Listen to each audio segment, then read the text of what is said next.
بسم اللہ الرحمن الرحیم۔ تمام میڈیا کے خواتین و حضرات کا بہت شکریہ کہ آپ شارٹ نوٹس پر پشاور پریس کلب میں تشریف لائے پریس کانفرنس کو کور کرنے کے لیے۔ جیسا کہ آپ کو معلوم ہے کہ 2 دن پہلے میں پشاور ہائی کورٹ میں اپیئر ہوا اور 51 دہشت گردی کے مقدمات جو جعلی مقدمات میرے پہ بنائے گئے پنجاب کے 12 سے زیادہ اضلاع کے اندر، جن میں سے میں کسی ایک مقام پر بھی موجود نہیں تھا، ان کے اندر سے مجھے ایک راہداری ضمانت جو ہے وہ، کیونکہ میرا قانونی حق تھا، وہ مجھے دیا گیا۔ آج کل آپ کو پتہ ہے کہ قانونی حق لینا بھی اس ملک کے اندر ایک بہت بڑا مشن بن چکا ہے، لیکن الحمدللہ میں اس بات کا اعتراف خاص طور پہ کرنا چاہتا ہوں اور لاہور ہائی کورٹ کے ججز کو بھی یہ بتانا چاہتا ہوں کہ کیا وجہ ہے کہ لوگ انصاف کے حصول کے لیے دوسرے صوبوں میں انہیں جانا پڑ رہا ہے۔ یہاں پہ بھی پشاور کے جو ججز ہیں وہ بھی انسان ہی ہیں، ان پر بھی پریشر ہوگا، لیکن وہ قانونی حق جو ہے لوگوں کا وہ فراہم کر رہے ہیں۔ میں آگے چلنا چاہتا ہوں کہ میں نے یہ جو نصف سینچری مکمل کی ہے دہشت گردی کے مقدمات کی، جعلی مقدمات کی میرے اوپر، تو 20 دسمبر کو میں نے لاہور ہائی کورٹ میں ایک رٹ فائل کی تھی کہ آئی جی پنجاب میرے وکلاء کو یہ بتائیں کہ میرے پہ کتنی ایف آئی آرز ہیں۔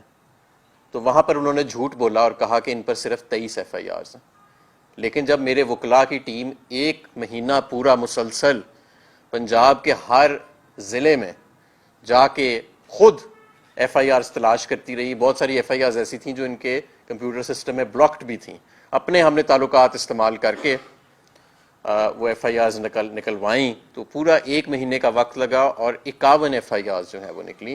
اور اس سے پہلے آئی جی صاحب نے 23 ایف آئی آرز کا صرف لاہور ہائی کورٹ کو ڈیٹا فراہم کیا تھا، جس غلط بیانی کے اوپر اب میرے وکلاء کی ٹیم کنٹیمپٹ آف کورٹ آئی جی پنجاب کے اوپر فائل کرے گی۔ آپ کو یہ بھی سوچنا چاہیے تھا آئی جی صاحب کہ یہ جو آپ تمغہ لینے گئے تھے، یہ تمغہ آپ کو آپ کی کارکردگی پر نہیں ملا، یہ آپ کو قانون، اخلاقیات، فاشزم، قانون اور اخلاقیات کے اوپر مکمل طور کے اوپر پردہ ڈالنے پہ اور فاشزم کو پنجاب میں پروموٹ کرنے پر ملا ہے۔ لیکن یہ سلسلہ اب زیادہ دیر نہیں چلے گا۔ میں آپ کو یہ بھی بتانا چاہتا ہوں کہ پچھلے 10 ماہ میں جب قسم کی میرے بارے میں خبریں آ رہی تھیں کہ پتہ نہیں ہے کہ اٹلی بیٹھا ہے، کوئی کہتا تھا لندن بیٹھا ہے، کوئی کہیں پہ مجھے پہنچا دیتا تھا، تو میرے اوپر کیا گزر رہی تھی۔ اس دوران میرے کاروبار کو سیل کیا گیا، میری رہائش جہاں پر میرے بزرگ والدین رہتے ہیں، میرے بچے رہتے تھے، اس کو سیل کر دیا گیا۔ میرے بچے بھی اور میں بھی، ہم پچھلے 10 ماہ سے دربدر ہیں۔ میرے 82 سالہ والد کو 2 مرتبہ گرفتار کیا گیا۔ میرے والد کو یہ بھی دھمکی دی گئی کہ اگر میں نے گرفتاری نہ دی تو میری بہنوں کے گھر جا کے وہاں پہ توڑ پھوڑ کی جائے گی، اور اس کے اگلے دن میری 3 بہنوں کے گھر ریڈز ہوئے اور وہاں پر شدید ایک طوفان بدتمیزی برپا کیا گیا۔ میری بہنیں وہاں پر موجود نہیں تھیں، لیکن ان کے گھر والوں کے ساتھ بہت زیادہ بدتمیزی کی گئی۔ اور میرا قصور کیا تھا کہ جس کی وجہ سے یہ نصف سینچری، اور یہ میرا صرف قصور یہ تھا کہ میں نے ان چوروں ڈاکوؤں کی ٹولی کو، جس کو کبھی آئی پی پی کا نام دیا جاتا تھا، کبھی پی ٹی آئی پی کا نام دیا جاتا تھا، کبھی نون لیگ کو لاڈلا لیگ کی شکل میں دوبارہ جنم دینے کی کوشش کی جاتی تھی، کبھی پیپلز پارٹی جو ایک زمانے میں اینٹی اسٹیبلشمنٹ جماعت کہلاتی تھی اور آج وہ بھی اسی اسٹیبلشمنٹ کے بل بوتے کے سہارے پر کھڑی ہے، کہ میں نے ان سب کو اس میں شمولیت اختیار نہیں کی، اور میں نے اپنے دور میں اس طرح لوٹ مار نہیں کی، اس طرح میں نے کرپشن نہیں کی جس طرح ان کے وزراء جن کو آج اس قوم پر مسلط کیا گیا ہے انہوں نے کی۔ میرا قصور صرف یہ تھا، اور میرا قصور سب سے بڑا یہ تھا کہ میں نے اپنے قائد عمران خان کو اس مشکل وقت میں چھوڑنے سے انکار کیا، اور نہ میں چھوڑوں گا۔ میں نے اپنی جماعت، میں اپنی کارکنوں کے ساتھ کھڑا رہا، اور اس کے نتیجے میں جس طرح چیف جسٹس فائز عیسیٰ صاحب کہتے ہیں نا، take the heat, if you can't take the heat get out of the kitchen, تو ہم نے چیف جسٹس صاحب، ہم نے تو ہیٹ لے لی ہے، لیکن ہمیں ہمارا قانونی حق نہیں ملا. افسوس سے میں کہنا چاہتا ہوں پچھلے 10 ماہ میں صرف مجھ پر ہی نہیں، ہزاروں بے گناہ لوگوں پر جو جبر ہوا، جو ظلم ہوا، اس کا کون جواب دے؟ کسی ایک شخص پر بھی، کسی ایک بے گناہ شخص پر بھی اگر ریاست جبر کرتی ہے یا کوئی ایک دوسرے پر ظلم کرتا ہے تو اس کا حساب عدلیہ نے تو دینا ہے. اس کا مطلب ہے کہ عدلیہ سے کہیں نہ کہیں پہ کوتاہی ہوئی ہے، اور سب سے پہلے ظاہر ہے کہ چیف جسٹس آف پاکستان کو اس کا جواب دینا ہوگا. اس لیے میں چیف جسٹس آف پاکستان سے اور خاص طور پر لاہور ہائی کورٹ کے ججز سے یہ التجا کرتا ہوں کہ کسی پریشر میں آ کے، کسی خوف میں آ کے اپنے اوپر سے پریشر اٹھا کر بے گناہوں لوگوں پر نہ ڈالیں. اگر آپ اپنا کام نہیں کر سکتے تو آپ استعفیٰ دے دیں، کسی دوسرے باہمت جج کو یہ موقع دیں کہ وہ سامنے آئے اور انصاف کو یقینی بنائے. یہ تو نہیں ہو سکتا کہ آپ انصاف کی کرسی پر بیٹھے رہیں اور لوگوں پر جعلی پرچے بھی ہو رہے ہیں، لوگوں کے گھر بار بھی توڑے جا رہے ہیں، لوگوں کو ہراساں بھی کیا جا رہا ہے، لوگوں کو اغوا بھی کیا جا رہا ہے، لوگوں پر تشدد بھی کیا جا رہا ہے، جمہوریت کا جنازہ نکالا جا رہا ہے، انسانی اور شخصی حقوق کا جنازہ نکالا جا رہا ہے. 2/3 اکثریت سے عوام مینڈیٹ دیتی ہے، اس کو پوری دنیا کے سامنے، پورے ملک کا مذاق بنا کے چرایا جا رہا ہے، اور آپ دوسروں کو کہیں کہ if you can't take the heat then get out of the kitchen. ہم نے تو 10 ماہ ہیٹ لے لی ہے. اب بہرحال اب آپ کا امتحان ہے، اور اب ہم دیکھتے ہیں کہ آپ کس طرح اپنی ہی عدلیہ جو ہے اس کو تحفظ فراہم کرتے ہیں اور اس ملک کے اندر جمہوریت، آئین اور قانون کو یقینی بناتے ہیں. میں یہ بھی کہنا چاہتا ہوں کہ بہت زیادہ پچھلے 10 ماہ کے اندر خوفناک خبریں جو ہیں وہ سامنے آئی ہیں، اور ایک جو آج کل تازہ چل رہی ہے، ایک تو یہ جو اسلام آباد ہائی کورٹ کے ججز نے جو اپنی داستان بیان کی، وہ میں سمجھتا ہوں کہ ہولناک داستان ہے کہ کس طرح بیڈ روموں میں کیمرے، کس طرح ان کے گھروں میں کیمرے، کس طرح ان کے رشتہ داروں کو الیکٹرک شاکس لگائے گئے. یہ سب تو اپنی جگہ ٹھیک، لیکن ایک خبر یہ آئی کہ بشرا بی بی کو زہر دیا گیا مبینہ طور پہ، اور ان کی زبان جل گئی، ان کی طبیعت اس وقت شدید ناساز ہے. اور یہ کوئی ایسی انہونی بات نہیں ہے. اسی ملک کے اندر ارشد شریف کو، اسی دور کے اندر ارشد شریف کا قتل بھی ہوا. اسی ملک کے اندر عمران خان کے جسم کو گولیوں سے چھلی کیا گیا. اسی ملک کے اندر ہمارے 34 کارکنوں کو شہید کیا گیا 9 مئی والے دن. اسی ملک کے اندر الیکشنز 90 دن کے اندر ان کا انعقاد نہیں ہوا. اسی ملک کے اندر میڈیا کو کی زبان بندی کی گئی. اسی ملک کے اندر آج 40 دن سے زیادہ ہو گئے آپ کا social media platform Twitter بند ہے. تو یہ کوئی انہونی بات نہیں ہوگی اگر بشرا بی بی کو بھی زہر دینے کی جو خبر ہے وہ سچ ثابت ہوتی ہے، اور یہ سچ ہی ہوگی خبر، کیونکہ ظاہر ہے کہ انہوں نے بڑی ذمہ داری سے بات کی ہے. ہمارے کارکن، ہمارے لیڈر جیل میں ہیں، عمران خان صاحب جیل میں ہیں، 10 ماہ گزر چکے ہیں، کوئی ایک کیس ان پہ ثابت ہو نہیں سکا. یہ 51 لوگوں پہ جو جعلی انہوں نے کیسز کیے ہیں، ان کا بھی میرے جیسے پرچوں والا ہی حال ہے. 51 جگہوں پہ میرے اوپر پرچے ہیں، کسی ایک جگہ پر بھی میں موجود نہیں ہوں ان مقام پر. میں تو اس دن ویسے ہی سفر کر رہا تھا، اور مجھے کہیں پہ گجرانوالہ میں پٹرول بمب، اٹک میں دستی بمب، پتہ نہیں کیا کیا، کسی جگہ پہ پستول میرے پہ ڈالی ہوئی ہے اور کیا کچھ کیا ہوا ہے. تو یہ جو ایک مذاق بنایا جا رہا ہے کرمنل جسٹس سسٹم کا، عدلیہ کو، پوری عدلیہ کو اس کے خلاف کھڑا ہونا پڑے گا، ورنہ اس ملک پہ فسطائیت کے تاریک بادل چھا جائیں گے. یا اس ملک کو جس طرف لے جایا جا رہا ہے، لوگوں سے ان کا جمہوری حق چھین کے اور انصاف کے دروازے بند کر کے، تو آپ اس ملک کو کس طرف لے کے جا رہے ہیں؟ خدا نہ خواستہ افراتفری کی طرف لے کے جا رہے ہیں. اگر لوگوں کو عدالتوں سے انصاف نہیں ملے گا، اگر لوگوں کو ووٹ کے پرچی کے ذریعے تبدیلی لانے کا آپ اختیار ان سے چھین لیں گے، تو آپ عوام کو، اس 25 کروڑ عوام کو کیا پیغام دے رہے ہیں؟ اس 5ویں بڑے ملک کی عوام کو کیا پیغام دے رہے ہیں کہ تبدیلی کیسے لاؤ، پھر انصاف کا حصول کیسے حاصل کرو؟ اگر عدالتیں بھی ہم نے بند کر دی انصاف کے لیے، ججز کو ڈرا دھمکا کے، اگر ہم نے فارم 47 کے ذریعے جمہوریت کا بھی دروازہ بند کر دیا، تو عوام تبدیلی کیسے لائے؟ عوام انصاف کیسے لے؟ یہ کیا پیغام آپ دے رہے ہیں لوگوں کو؟ کیا آپ کس طرف ملک کو لے کے جا رہے ہیں خدا نہ خواستہ؟ میں یہاں پہ اپنے لیڈر عمران خان صاحب کا بھی ذکر کرنا چاہتا ہوں، جن کا نام لینا بھی وقت کے حکمرانوں نے ایک وقت پر اس پہ پابندی لگا دی تھی، اور پھر عوام نے 8 فروری کو ہر جگہ سے، ہر پولنگ سٹیشن سے، ہر قصبے سے ایک ہی پیغام آیا اور ایک ہی نام آیا، اور وہ تھا عمران خان. آپ نے کیا کچھ نہیں کیا اس مرد کلندر کو دبانے کے لیے. وہ آج بھی اپنی جگہ پر کھڑا ہے, آج بھی اس کی عزت میں اضافہ ہوا ہے, کمی نہیں ہوئی. آج یہ سب بونے رہ گئے ہیں, باقی جو آپ کے نمونے آپ نے اکٹھے کیے ہوئے ہیں, کسی کو وزیر اعلیٰ, کسی کو وزیر داخلہ, کسی نمونے کو صدر بنا دیا, کسی کو, یہ سب بونے ہیں اس مرد کلندر کے آگے. یہ الیکشن ہی نہیں, اگلی 2 دہائیاں میں دعوے سے کہتا ہوں پاکستان تحریک انصاف, عمران خان اور اس کے ورثاء کا دور ہوگا, اس کے سیاسی ورثاء کا. ختم ہو چکی ہے باقی سب کی سیاست. آپ ذرا گراؤنڈ پر اتر کے تو دیکھیں, 8 فروری سے بھی اب بات آگے جا چکی ہے. لوگ نفرت کرتے ہیں ان نمونوں سے, ان ذہنی طور پر مفلوج لوگوں سے جن کو آپ نے قوم پر مسلط کیا ہے, ان لوگوں سے جنہوں نے قوم کے حق کے اوپر ڈاکہ ڈالا, جنہوں نے قوم کے سرمایے کے اوپر ڈاکہ ڈالا. عوام ان چہروں سے, اس نظام سے نفرت کرتی ہے. ایک لاوا پک رہا ہے نیچے, ابھی بھی ہوش کے ناخن لیں.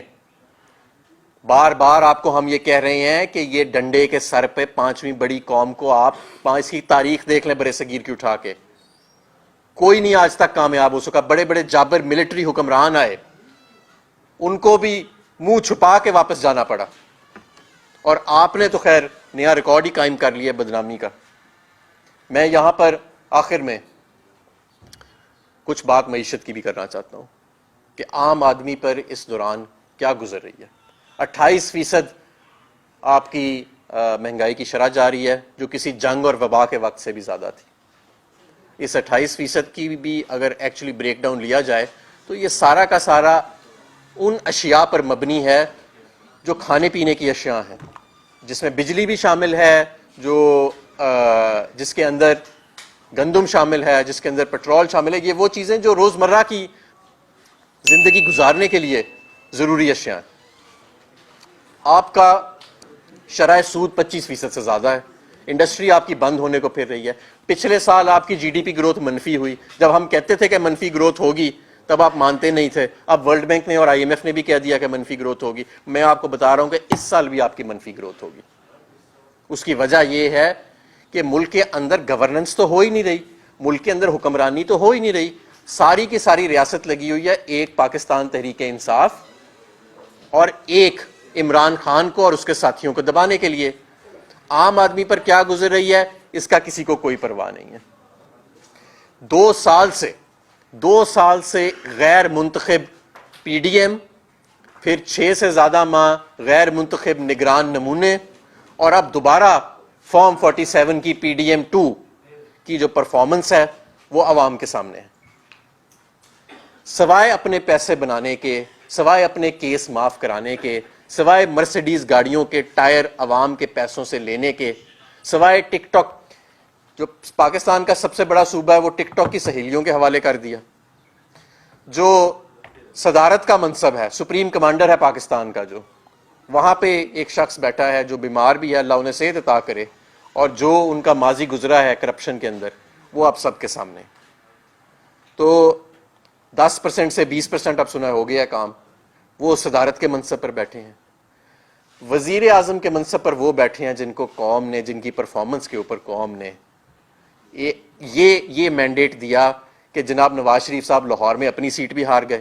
892 ووٹوں سے ہماری مریم نواز صاحبہ اپنی سیٹ ہار گئیں, شہباز شریف صاحب اپنی سیٹ ہار گئے, تمام ان کے وزراء خواجہ آصف, احسن اقبال, خرم دستگیر, یہ سب فارم 45 کے مطابق اپنی سیٹیں ہارے ہوئے ہیں اور لمبی لیڈوں سے ہارے ہوئے ہیں.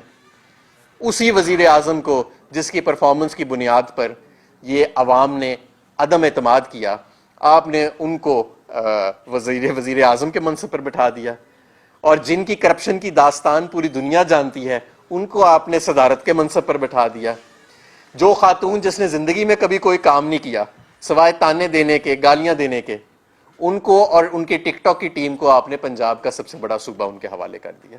یہ آپ کا ویژن ہے اور یہ آپ کی معیشت ہے. 28%, 2 سال عمران خان کے 2 سال کے جانے کے بعد بھی 28% پاکستان کی تاریخ کی سب سے زیادہ مہنگائی کی شرح, اور ابھی کہہ رہے ہیں کہ مزید بڑھنی ہے, ابھی کہہ رہے ہیں مزید بڑھنی ہے. اور آپ کے اپنے فوکل پرسنز اکانومی کے, جو آپ کے سپوکس پرسنز ہیں, آپ کی حکومت کے قائدین ہیں, محمد زبیر کیا فرما رہے ہیں؟ وہ کہہ رہے ہیں کہ جتنا عمران خان زر مبادلہ کا ریزرو چھوڑ کے گیا تھا 2 سال کے بعد بھی اتنے پہ ہم نہیں پہنچ سکے. وہ فرماتے ہیں کہ یہ سارا بیانیہ جھوٹا تھا کہ ملک ڈیفالٹ ہونے والا ہے جب عمران خان کو نکالا گیا. انہوں نے بتایا کہ ایسی کوئی بات نہیں. دور دور تک، میں ان کے الفاظ دہرا رہا ہوں، انہوں نے کہا دور دور تک ڈیفالٹ کا کوئی چانس نہیں تھا. یہی بات میں بھی کہتا رہا، ایک پورا سال کہتا رہا ووٹ آف کانفیڈنس کے بعد. جب میں اپنے گھر سے میں براہ راست پریس کانفرنس کرتا تھا، میں اعداد و شمار کے ساتھ بتاتا تھا کہ 6% پر معیشت گرو کر رہی تھی عمران خان کے دور میں، 10% سے زیادہ پر بڑے درجے کی صنعت گرو کر رہی تھی، ایکسپورٹس جو تھیں وہ 20 سے 25% سالانہ. آج تک جو $2.1 ارب ماہانہ پہ ہم ایکسپورٹ کا لیول چھوڑ کے گئے تھے، 2 سال بعد دنیا جہان کے نمونوں کو سوٹ پنا کر بھی رانا ثناء اللہ تک کو سوٹ پنا دیا کہ شاید یہ جو ہے عوام اسے ہضم کر لے، لیکن آج تک ایکسپورٹ جو ہے وہ اس سطح پر نہیں پہنچ سکی. اس کی وجہ ہے کہ اس وقت نظام حکمرانی جو ہے وہ عوام کی منشا سے نہیں چل رہا، وہ تو ایک ڈنڈے کے زور پر چل رہا ہے، اور وہ کسی بھی وقت ختم ہو سکتا ہے. سب کو پتہ ہے جتنا لاوا پک رہا ہے اس وقت، آپ کی بیوروکریسی، آپ کی عدلیہ، آپ کی عام عوام جو ہے وہ تو بھری بیٹھی ہے اس وقت کہ یہ جو ظلم کی داستان اور جس طرح سے ان کے حقوق کو جس طرح سے کیپچر کیا گیا ہے، جس طرح سے ان کے حقوق کے اوپر ڈاکہ ڈالا گیا ہے، چاہے وہ جمہوری حقوق ہوں، معاشی حقوق ہوں، قانونی حقوق ہوں، آئینی حقوق ہوں، انسانی حقوق ہوں، یہ جو ڈاکہ ڈالا گیا ہے اس کا تو کسی مارشل لا کے ادوار کے اندر بھی پاکستان کے اندر کوئی پہلے مثال نہیں ملتی. لہٰذا مجھ پر جو 51 کیسز تھے، 51 جعلی کیسز، جو آئی جی صاحب نے کورٹ میں کہا کہ صرف 23 تھے لیکن نکلے 51، تو ان کے اس غلط بیانی کے اوپر بھی ہم کنٹیمپٹ آف کورٹ موو کریں گے. میں ان 51 کیسز، جعلی کیسز کی کواشمنٹ کے لیے بھی موو کروں گا لاہور ہائی کورٹ کے اندر بھی، اور تمام جتنے بھی فورمز ہیں ان کے اندر بھی. اور میں یہ بھی بتانا چاہتا ہوں کہ آپ نے اگر اتنا سارا کچھ کر لیا ہے نا میرے ساتھ بھی اور میرے ساتھیوں کے ساتھ، اور ہم نہیں ٹوٹے، تو ہم آگے بھی نہیں ٹوٹیں گے. اور ہم وہ بیج ہیں جنہیں آپ زمین میں دفن بھی کریں گے تو ہم ایک پیڑ کی شکل میں ابھر کے باہر نکلیں گے. تو آپ اس طرف سے بالکل تسلی رکھیں کہ اب یہ ملک صرف ایک ہی طرف آگے جائے گا، اور وہ ملک ہے عوام کی. یہاں پر حکمرانی ہوگی، آئین کی حکمرانی ہوگی، قوم کی حکمرانی ہوگی، ڈنڈے کی حکمرانی نہیں ہوگی. یہ قوم فیصلہ کر چکی ہے. اور اگر ابھی بھی آپ یہ سوچتے ہیں کہ مزید ڈنڈا چلانے سے، مزید 2-4 کیسز چلانے سے، مزید 2-4 سوشل میڈیا پلیٹ فارم بند کرنے سے یہ جو عوام کا لاوا پکا ہوا ہے آپ کے خلاف یہ ختم ہو جائے گا، تو میں معذرت سے کہنا چاہتا ہوں کہ یہ ختم نہیں ہوگا. یہ مزید اس کو تول ملے گا، اور آپ مزید قوم کو افراتفری کی طرف لے کے جائیں گے. آپ قوم کو ایک غلط پیغام دے رہے ہیں انصاف کے دروازے بند کر کے، ان سے جمہوری حق کھو کے. جن قوموں کے اندر عوام کو انصاف عدالتوں سے نہیں ملتا، یا جن قوموں کے اندر عوام تبدیلی ووٹ کی پرچی اور جمہوری حق کے ذریعے نہیں لا سکتی، ذرا تاریخ پڑھ کے غلطی سے ایک دفعہ دیکھ لیجئے کہ ان قوموں کے اندر پھر تبدیلی کیسے آتی ہے، ان قوموں کے اندر پھر عوام انصاف کیسے مانگتی ہے. وہ کوئی بہت اچھے خدا نخواستہ سین نہیں ہوتے، وہ بہت خوبصورت مناظر نہیں ہوتے ان قوموں کے اندر جو دیکھنے میں آتے ہیں. اگر کل یہ وقت آتا ہے تو اس کی ساری ذمہ داری آپ پر ڈالی جائے گی کہ آپ نے یہ سارے دروازے بند کیے اور آپ نے عوام کو دیوار کے ساتھ لگا دیا. اس لیے ابھی بھی وقت ہے.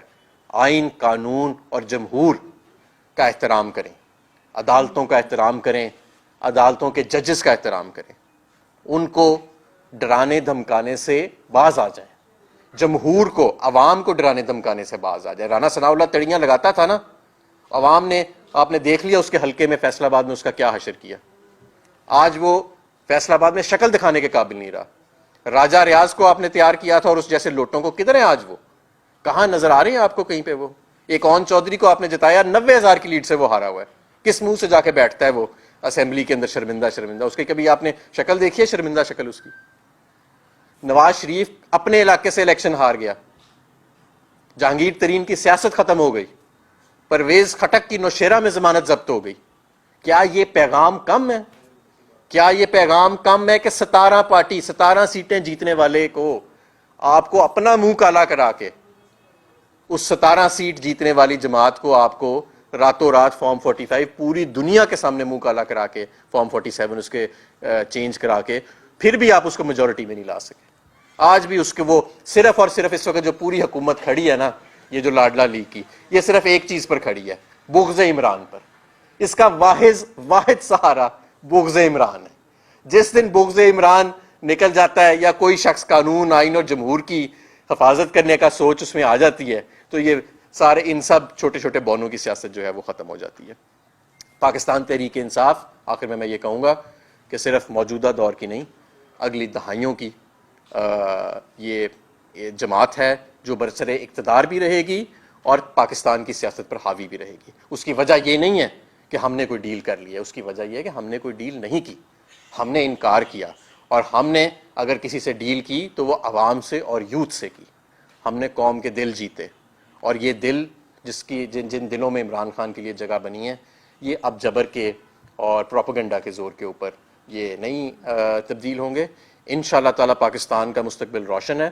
اس سے پہلے ہو سکتا ہے کہ ہمیں ایک سخت وقت سے گزرنا پڑے, کیونکہ آزادی جو ہے وہ آپ جانتے ہیں کہ وہ ایسے دی نہیں جاتی, اس کے لیے تو بڑی جد و جہد کرنی پڑتی ہے. وہ جد و جہد ہم کرنے کے لیے تیار ہیں, اور ہمارے تمام کارکن تیار ہیں, سب لوگ جو ہیں وہ. اور میں یہ بھی انہیں بتانا چاہتا ہوں کہ اگر آپ مجھے منظر عام سے غائب کرتے ہیں کسی بھی طریقے سے, تو میرے پیچھے ہزاروں لوگ اور کھڑے ہیں, ان کو بھی آپ غائب کرتے ہیں, ان کے پیچھے لاکھوں لوگ اور کھڑے ہیں. یہ سفر آئندہ چلتا رہے گا, اور یہ سفر رکنے والا نہیں ہے. پاکستان تحریک انصاف وفاق کی سب سے بڑی جماعت ہے. یہ واحد جماعت ہے جو چاروں صوبوں اور باقی تمام اکائیوں کو اکٹھے رکھی ہوئی ہے. پشاور چلے جائیں, لاہور چلے جائیں, کوئٹہ چلے جائیں, کراچی چلے جائیں, گوادر سے لے کے تربت تک, گلگت بلتستان سے لے کے آزاد کشمیر تک, اگر اس وقت پوری قوم کسی ایک نقطے پر اکٹھی ہے تو اس کا نام عمران خان ہے. تو ہم انشاءاللہ تعالی اس نقطے کو, اس پر کسی قسم کی ضرب نہیں آنے دیں گے. بہت شکریہ. جی ماجدہ صاحب, جیسے آپ نے کہا کہ اسلام آباد ہائی کورٹ کے ججز نے لیٹر کیا ہے اور دے ہیو ایلیجڈ جو انٹرفیرنس ہے ایجنسیز کی جوڈیشل میٹرز, کہ کیا میرا آپ سے ایک کوشچن, کیا آپ کے دور حکومت میں یہ ایسے نہیں ہوتا تھا؟ ایک secondly you have resigned from party positions, ٹھیک ہے, اور آپ نے کہا کہ میں اتنا مؤثر نہیں ہوں, I am not on the ground, ٹھیک ہے, اور اس پہ آپ نے ایک یہ بھی بات کی ہے کہ direct access to Imran Khan, جو ابھی پارٹی لیڈرشپ ہے, کیا یو ڈونٹ پوسٹ کانفیڈنس تھا کہ آپ کہہ رہے ہیں ہر بندہ کہہ رہے کہ ڈائریکٹ ایکسیس ہونی چاہیے عمران خان سے ملنے کی؟ پھر جو پہلا آپ کا سوال ہے, ہمارے دور میں تو کبھی کسی جج کو دھمکیاں نہیں دی گئی تھیں, نہ ہمارے دور میں کسی کو اغوا کیا گیا تھا ایسے اور اس کو تشدد کا نشانہ بنایا گیا تھا, نہ کبھی آئین اور جمہوریت کے ساتھ یہ مذاق کیا گیا تھا جو کیا جا رہا ہے. تو اس کا تو موازنہ نہیں بنتا موجودہ دور کے ساتھ. جہاں تک میری ریزگنیشن کا تعلق ہے, وہ عمران خان صاحب نے اس کو مسترد کر دیا تھا اور مجھے دوبارہ بحال کر دیا تھا میری پنجاب کی صدارت اور جنرل سیکریٹریشپ کے اوپر. اور جہاں تک عمران خان صاحب سے رابطے کا تعلق ہے, تو اب ایک بڑا مؤثر نظام کل ہی آویزاں کیا ہے عمران خان صاحب نے ان سے رابطے کا, جس کے اندر مزید لوگوں کو عمران خان صاحب سے رابطے کے لیے ایک کمیٹی بنا دی گئی ہے بیسیکلی, جو کافی وسیع ہے. اور ہم سب یہی چاہتے تھے کہ عمران خان صاحب سے رابطے کے لیے ایک وسیع کمیٹی بنے, نہ کہ وہ محدود لوگوں تک ان کا ایکسیس ہو. وہ الحمدللہ کور کمیٹی کی سفارش کے اوپر خان صاحب نے کر دیا ہے, تو اس سے میرا خیال ہے کہ کافی ساری شکایات دور ہو جائیں گی لوگوں کی. دیکھیں, ہمارے دور میں تو جو ہمارے مخالف تھے وہ مہنگائی مارچ نکال رہے تھے, میڈیا پر سب سے زیادہ کوریج بھی انہیں دی جاتی تھی, وہ ہر جگہ پھرتے بھی تھے, ان کے کاروبار بھی چلتے تھے, اپنے گھروں میں بھی تھے, کوئی ایسا مسئلہ نہیں تھا جو موجودہ دور میں ہے. اور میں سمجھتا ہوں ایک مہم چل رہی ہے موجودہ دور کی فسطائیت کو نارملائز کرنے کے لیے, ایسی باتیں کر کے کہ جی نہیں جی بس موو آن کریں, جی نہیں جی چلیں آگے, جی کوئی فرق نہیں پڑتا جی. یعنی کہ جو آئین اور جمہوریت کے ساتھ کھلواڑ ہوا, جو ظلم ہوئے, جو کارکن شہید ہوئے, جو تشدد کیا گیا لوگوں کے ساتھ, جو ججز تک کو دھمکیاں دی گئیں, اس سب کے اوپر پردہ ڈال دیا جائے. اور جو عوام کا مینڈیٹ چوری ہوا, میں سمجھتا ہوں 1971 کے بعد اگر عوام کا مینڈیٹ چوری ہوا ہے تو وہ اب ہوا ہے, اس مینڈیٹ چوری کو بھی تسلیم کروانے کے لیے, اس کو نارملائز کرانے کے لیے, اس کو انٹرنلائز کرانے کے لیے ایک مہم چل رہی ہے, جس میں یہ اچھی اچھی چکنی چکنی باتیں کی جاتی ہیں. ہم ان میں نہیں آنے والے. عوام کا مینڈیٹ بحال ہوگا, جن لوگوں کے ساتھ زیادتی ہوئی ہے اس کا ازالہ کیا جائے. یہ جعلی پرچے جو کیے گئے ہیں, یہ سب واپس لیے جائیں. جن ججز کو ڈرایا دھمکایا گیا ہے ان سے معذرت کی جائے. اس کا یا اگر معذرت نہیں کرنی ہے, آپ کہتے ہیں کہ ابھی معلوم نہیں کہ کس نے کیا ہے, تو ایک فل بینچ بنایا جائے. بینچ فکسنگ نہ کی جائے اس معاملے کے اوپر. یہ اتنا امپورٹنٹ معاملہ ہے کہ اگر آپ اپنے ساتھی ججز کے معاملے کے اوپر خدا نہ خواستہ بینچ فکسنگ میں چلے جائیں گے تو عام عوام کے ساتھ کو آپ نے کیا انصاف دینا ہے. اسلام آباد ہائی کورٹ کے ججز کو تصور کیا جاتا ہے پاکستان میں کہ وہ سپریم کورٹ کے ججز کے بعد پاکستان کے سینئر ترین ججز ہوتے ہیں, سب سے ہائی کوالٹی, سب سے معتبر ججز ہوتے ہیں. یہ کوئی چھوٹی بات نہیں ہے کہ اگر وہ 6 ججز جو ہیں 8 میں سے وہ یہ لکھ کے دے رہے ہیں کہ ہمارے گھروں کے ساتھ یہ ہوا, ہمارے گھر والوں کے ساتھ یہ ہوا, ہمیں یہ فون کر کے دھمکیاں دی گئیں. کسی بھی مہذب معاشرے میں اب تک حکومت گر چکی ہوتی اس لیٹر کے بعد, کسی بھی مہذب معاشرے میں. یہ تو ہمارا معاشرہ ہے جس کے اندر کہا جاتا ہے نہیں نہیں جی یہ تو 1971 میں یا 1952 میں بھی ایسے ہوا تھا, تو آپ کے دور میں وہ فلانے کے ساتھ بھی ایسے ہو گیا تھا, تو جی چلیں جی اس کو آگے لے چلتے ہیں. جی چلیں جی یہ جو آپ نے 17 جماعتوں والی پارٹی کو آپ نے برسر اقتدار لے آئے ہیں 271 سیٹوں والی پارلیمنٹ کے اندر, چلیں جی اس کے اوپر بھی پانی پھیر دیتے ہیں. نہیں, ہمیں کسی نہ کسی جگہ لکیر ڈالنی پڑے گی اور کسی نہ کسی جگہ ہمیں ان معاملات کو ٹھیک کرنا پڑے گا, ورنہ میں آپ کو دعوے سے کہتا ہوں کہ آنے والی نسلیں آپ کی, یہ ہمیشہ آنے والی نسلوں تک تو بات خدا نخواستہ پہنچے گی نہیں. آپ کا ملک تو اس سے پہلے افراتفری کی طرف چلا جائے گا. یہ تو بنانا ریپبلک پلس ہے جس میں ہم رہ رہے ہیں اس وقت. یہ کوئی ملک تو نہیں ہے جس کے اندر ہم رہ رہے ہیں, یا یہ کوئی نظام تو نہیں ہے جس کے اندر اس وقت ہمارا سسٹم آپریٹ کر رہا ہے. یہ تو سارا ایک سٹیج ڈرامہ ہے. وہ جو نمونے سامنے بٹھائے ہوئے ہیں وہ بھی برسر اقتدار نہیں ہے, وہ خود بھی ٹی وی پر آ کے کہتے ہیں کہ ہم برسر اقتدار نہیں ہیں. جو حکومت کے پولیٹیشینز ہیں, جاوید لطیف صاحب وہ خود کہتے ہیں کہ ہماری سیٹیں ہماری اپنی نہیں ہیں. محمد زبیر خود کہہ رہے ہیں کہ ہماری معاشی کارکردگی جو ہے وہ ایسی ہے کہ حکومت نے ہمیں مینڈیٹ نہیں دیا. ججز جو ہیں اسلام آباد کے وہ کچھ کہہ رہے ہیں. تو یہ تو ایک محسن نقوی جو کسی جماعت کا رکن نہیں ہے, فیصل واڈا جو کسی جماعت کا رکن نہیں ہے, وہ سب کا مائی باپ بنا ہوا ہے. تو یہ تو ایک سٹیج ڈرامہ ہے جو ہمارے آگے عوام کے آگے لگایا گیا ہے. اس کے پیچھے حقیقت تو کوئی نہیں ہے. اور میں تو حیران ہوں اس ذہنیت پہ جو سمجھتی ہے کہ اس نظام کے تحت وہ عوام کو ڈلیوری دے سکیں گے. اگر اس نظام کے تحت کوئی عوام کو ڈلیوری مل سکے گی نا, تو اگلے 100 سال میں سب سے زیادہ کتابیں پاکستان پہ لکھی جائیں گی اور اس تجربے پہ لکھی جائیں گی.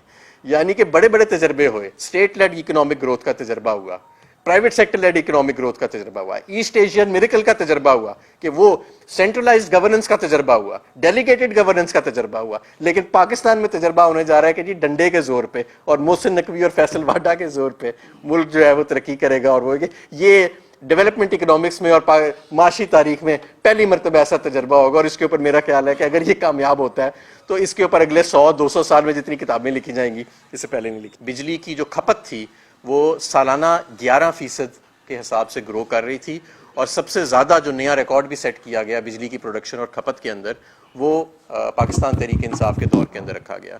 آپ یہ جانتے ہیں کہ ہمارے ہاں ماضی میں کیونکہ ڈیمز نہیں بنے, اس لیے ڈیم سے جو بجلی کی پروڈکشن ہوتی ہے وہ ناکافی ہے پاکستان کی بجلی کی مقدار کو پورا کرنے کے لیے.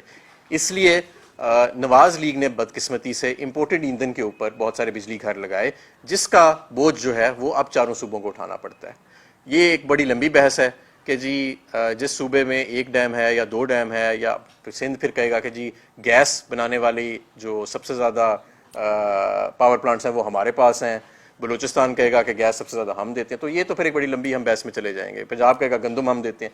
تو اس بحث میں ہم نہیں پڑھ سکتے, لیکن یہ بات ضرور ہے کہ میرا خیال ہے کہ پاکستان کی تاریخ میں اگر خیبر پختونخوا کو سب سے زیادہ فنڈز اور ڈیولپمنٹ ملے ہیں تو وہ پاکستان تحریک انصاف کے دور میں ملے ہیں. قبائلی علاقوں کو بھی جس طریقے سے سب سے زیادہ فنڈز ملے ہیں وہ پاکستان تحریک انصاف کے دور میں ملے ہیں. میں تو پشاور پہلے بھی آ چکا ہوں, اور میں جب بھی آتا ہوں تو پشاور الحمدللہ ایک نیا چہرہ مجھے دکھاتا ہے. آپ کے سامنے, آپ تو یہاں کے رہنے والے ہیں, کہ پچھلے 10 سال میں پاکستان تحریک انصاف نے پشاور کا چہرہ بدل کے رکھ دیا. یہ ایسا پشاور تو نہیں ہوتا تھا. میں ایک دفعہ پہلے یہاں آیا تھا پاکستان تحریک انصاف کے دور سے. آپ لاہور میں, اچھا میں آپ کو ایک اور بات بتاتا ہوں, لاہور صرف گلبرگ, لاہور میں آپ کو بتاتا ہوں زیادہ خوبصورت ہے. کیسے؟ آپ لاہور میں جب جاتے ہیں نا, آپ صرف گلبرگ, ماڈل ٹاؤن اور ڈیفنس میں پھرتے ہیں. لاہور کے 14 حلقے ہیں. لاہور, گلبرگ, ڈیفنس اور ماڈل ٹاؤن صرف 2 حلقوں پر مشتمل ہے. آپ ذرا کبھی میرے حلقوں میں آئیں, آپ کو میں شادرے میں لے کے جاتا ہوں, آپ کو میں کبھی اندرون شہر میں لے کے جاتا ہوں. آپ واپس آئیں گے, آپ کہیں گے کہ میں جنت میں آ گیا ہوں. Thank you.